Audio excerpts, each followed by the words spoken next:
अस्सलाम वालेकुम।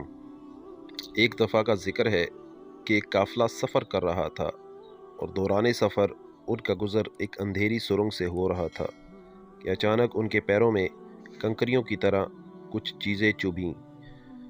उस काफ़िले में शामिल कुछ लोगों ने इस ख़याल से उन चुभने वाली चीज़ों को कंकरियां समझकर उठा लीं कि हमारे पाँव में लगी हैं, हमें तो तकलीफ़ पहुंच गई है, किसी और को न लगें और उनको कोई परेशानी ना हो, और नेकी की खातिर उठाकर जेब में रख लीं।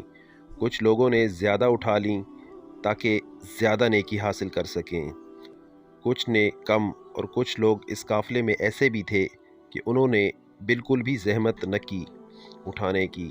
जब वो काफ़िले के लोग सुरंग से बाहर निकले तो वो ये सब देखकर हैरान रह गए कि जो कुछ उन्होंने कंकरियां समझकर उठाए थे वो सब कंकरियां नहीं बल्कि बहुत ही कीमती हीरे थे। जिन्होंने ज़्यादा उठाई थीं वो लोग ज़्यादा माला माल हुए और उनकी खुशी की इंतहा न थी। जिन्होंने कम उठाई थीं वो पछता रहे थे कि ज़्यादा क्यों नहीं उठाईं, और जिन्होंने बिल्कुल नहीं उठाईं वो सर पकड़ कर बैठे थे, अफसोस कर रहे थे कि काश हमने भी कुछ उठाई होती।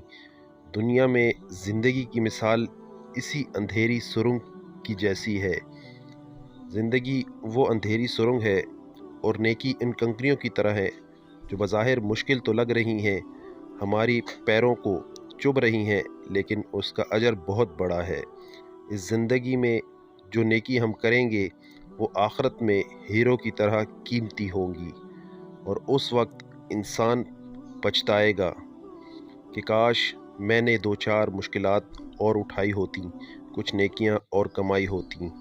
अल्लाह ताला हम सबको नेकियां करने की तौफीक अता फरमाए। आमीन या रब्बुल आलमीन। वस्सलाम।